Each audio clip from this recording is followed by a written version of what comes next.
Welcome back everyone to Jake Writes a Book. My name is Jake and I am trying to write a book. Today I want to talk to you about something specific. Specifically, how to write a protagonist.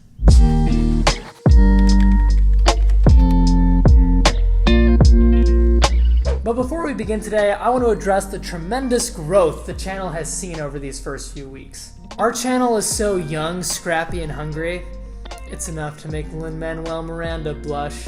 So if you're new and the almighty algorithm has brought you here for the first time this week, welcome aboard. Arg. And if you've been with us since the beginning, you are probably my mom, and I love you very much. But enough small talk, it's time to get up close and personal with Good Protagonist 101. Class is in session. The central question at the heart of this video is this: what makes a great protagonist? Hard question. It's easy to think of great protagonists. Miles Morales, Luke Skywalker, Indiana Jones, Batman, Katniss Everdeen, Harry Potter, Holden Caulfield, Remy, Linguini, Garfield? Okay, not you, Garfield, you static, misanthropic, lasagna-hoarding gas bag. But all those other protagonists? Great, unforgettable. And they're all so different. One wields a wand, the other a bow and arrow. One dresses like a flying rodent, and the other actually is a rodent. But there is a unifying thread amongst all of them, despite their incredible differences. There is one commonality that elevates all of them to the level of greatness. That unifier is struggle and vulnerability.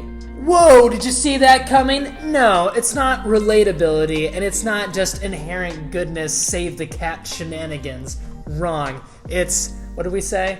Struggle and vulnerability. Did you think that in order to be a great protagonist, your protagonist had to be great? No, wrong. In fact, in most cases, the number one worst thing your protagonist can be is great, at least in the beginning stages. But before we get into why struggle and vulnerability is so important, let's talk about the three most common types of protagonists that exist in the stories we love. Most popular protagonists are popular for a reason, and many of these protagonists can be broken down into two categories. There's the underdog and the destined dog. And then there's the third category, my personal favorite, which has a little bit of both. The destined underdog. This would be your Luke Skywalker. Luke starts his journey as a simple farm boy who watches his family die, progresses on to see his mentor murdered, and finally catches a break when he blows up the Death Star after tapping into the mysterious true power of the Force. Hooray, we love it. Luke is destined for great things, and later we learn that he comes from a great lineage. Destined underdog. But the most important critical development in Luke's journey happens smack dab in the middle of the OT. That stands for Original Trilogy. Luke finally gets his chance to face off against the big baddie Darth Vader, only for the villain to easily beat him in combat, reveal that he is in fact Luke's father, lop off his whiny son's hand, and then essentially throw him down a garbage disposal where he must be rescued by his friends. Only after this brutal humiliation can Luke become the hero we see in Return of the Jedi. Harry Potter is another great example of the destined underdog. How many times did Harry and his friends get royally spanked by he who shall not be named? Voldemort. Miles Morales and Katniss Everdeen are your more typical underdogs. In Into the Spider-Verse, Miles is just a kid from New York City who is pushed to be something greater. Miles struggles, he fails, he gets literally dragged along on his path to greatness. Katniss, a pretty unremarkable District 12er, must face off against deadly experienced killers in the careers, and then she has to own up to her own failure to save Rue from death in the arena. Holden Caulfield isn't a hero in the traditional sense, but even he is immensely vulnerable, and boy oh boy does that poor neurotic kid suffer. To sum all this up, if you want your protagonist to be great, you must cut their hand, break their back, and or throw them into a dark hole before they can become the hero of your story. This idea is so powerful with readers across the world because it communicates and dramatizes a universal truth about the human condition. Your struggles, setbacks, and failures can make you stronger than you ever thought possible. These fantastic character arcs teach us that truth. The truth that we shouldn't see failure as an unexpected delay,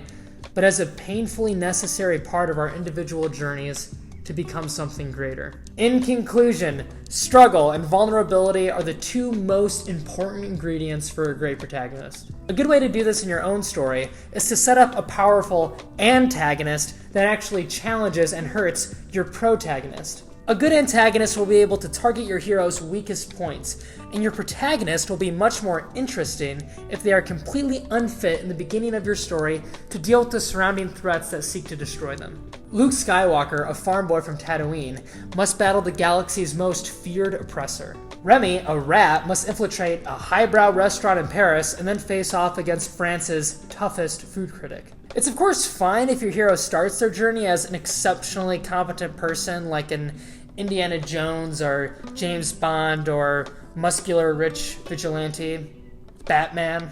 But it's never a good idea to not expose their weak points. Indiana Jones, as cool and capable as he is, flees an army of angry natives, loses the gold idol to his arch-rival Belloc, and then admits he has a terrible fear of snakes in his opening scene. Cool people have their vulnerabilities too. Thanks, Indiana Jones. Thank you, Indiana Jones. Our guest speaker today, Indiana Jones. He's actually here. Hey guys, I'm Indiana Jones. Alright, now let's talk about the Switchers. Yes, the Switchers, the book we're writing on this channel, believe it or not. We are writing it, we're working on it. The Switchers started out as a 20-page short story, but doubled in size as I continued to work on it. Despite my best efforts to trim the story, the tale just got longer. The Switchers is a horror novel I'm working on set in the near future. A small family named the Barleys, with parents John and Sandra, and kids, Alex, Tim, and Ruby, are forced to quarantine themselves in their farmhouse with their neighbors due to an ominous, deadly presence lurking outside in their neighbor's cornfield. While tensions begin to grow between the Barley family members and, well, not exactly the best neighbors in town, there is something else outside, something ferocious and mysterious, killing farm animals and leaving a path of destruction wherever it goes. I know I said the word quarantine, and you're thinking, ooh, how topical, Jake. This is infuriating to me because I actually wrote this story last summer, but blah, who cares? Nobody cares. Do you care, Sam? No. See, Sam doesn't care, it's fine. Okay. Get over yourself. So who's the hero of my story? Who's the hero of the Switchers? You might be thinking, the man of the house, John, or ooh, maybe Jake is being progressive and chose Sandra as the heroine, but no. The hero of my story is Garfield. Who did you say I come in? No, Garfield's in the story. Who would have thought that Garfield is the protagonist? The hero of my story is Tim, the middle child, the 12-year-old boy, older brother to Ruby, and younger brother to Alex. There's something really fun and interesting to me about the idea of younger kids facing off against great evil. Things like It, Stranger Things, Jurassic Park, etc. have such a fun, adventurous, nostalgic feeling to them that I absolutely love. I'm not saying your protagonist has to be a literal baby or some incompetent idiot in order to have the maximum amount of struggle or vulnerability. I'm just saying that to a certain extent, making your protagonist vulnerable can make things easier story-wise. Making a good protagonist out of an excessively strong or capable protagonist isn't impossible. It's just like trying to hit a bullseye on a dartboard with a blindfold on. It's extra impressive if you can do it well, I guess, but you can just make your life a whole lot simpler by having a protagonist that is ill-suited to the task ahead and must grow into the hero role. Of course, there are exceptions to this and literally every other rule about writing, but by and large, making your protagonist vulnerable and then completely breaking their back at the midpoint of your story, or at least towards the end of the second act, will yield the most compelling results. That's all I've got for today. I can't wait to tell you guys more about the Switchers soon, and to hear more about your protagonist, what you're working on. How are you doing? Please tell us, we're just... We don't leave the set. We're always here. Don't forget to like, subscribe, and to challenge, belittle, and break your protagonist in every way you can. Keep reading, keep writing, and I'll see you next time.